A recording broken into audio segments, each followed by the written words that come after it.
Welcome back to Polydom and part 2 of enhancing foot fetish through different kinds of products.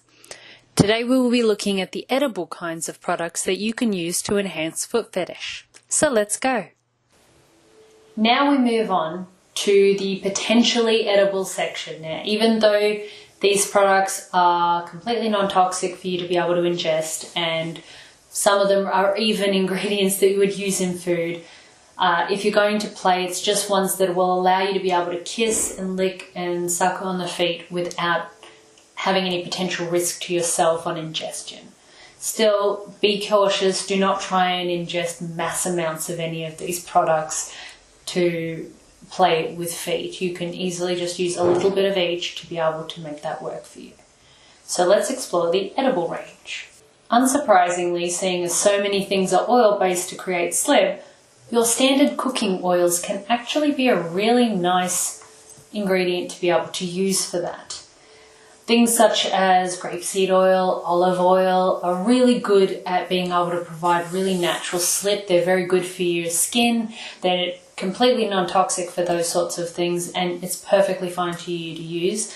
Might not taste the greatest if you're going to end up kissing and licking, so I guess it depends on how much you want to use for that.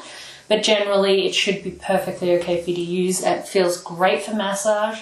Still smells nice. Hasn't got a really overpowering fragrance, which is good if you happen to be sensitive about those things. And it's a completely natural product. I would say probably avoid your canola and sunflower oils only because they haven't got as a higher concentration of the slip in them that you'd probably want. They're a little bit more watery in the nature of them, so it's better to stick with something that's more olive-based rather than plant-based. If you find that olive oils and grapeseed oils are probably a bit too greasy and a bit too slip-like with their nature, you can always use an alternative oil. Something like coconut oil or almond oil has a more thick, buttery type nature to it and isn't as greasy as other oils that are plant-based or olive-based or anything like that. So you tend to find that you get a more consistent type of smoothness and it blends into the feet easier, and generally it can be easier to take if you're going to be kissing or licking feet, that you will find that that is an easier thing for you to be able to tolerate with taste.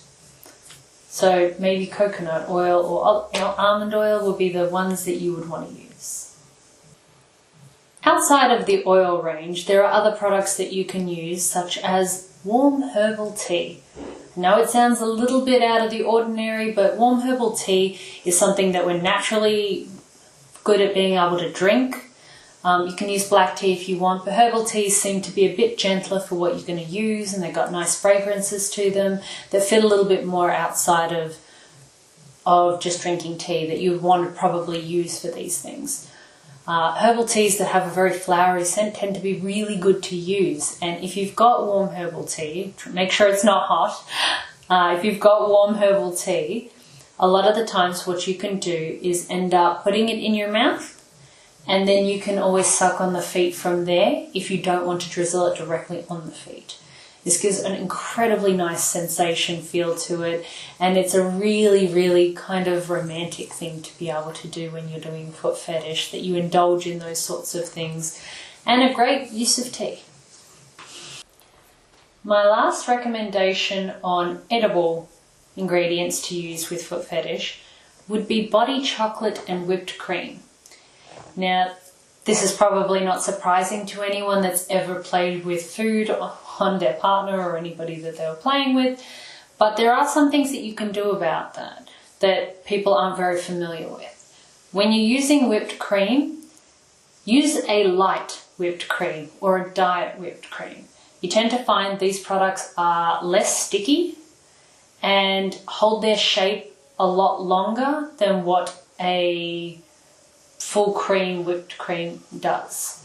And that can be really useful because then that way it's not quite as heavy for you to ingest, it's not quite as sticky for your feet, and it can be an overall more pleasurable experience using that kind of cream.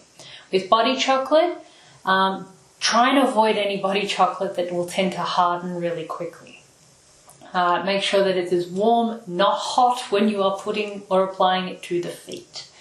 And try and avoid putting it between toes, because as body chocolate tends to harden certain things, or it can just drip or disintegrate, it makes it really hard to get it off your feet at that point. So try and avoid that if you can, but generally body chocolate and whipped cream can be a lot of fun and very sweet and a nice way to feed your submissive at the same time as having them worship you.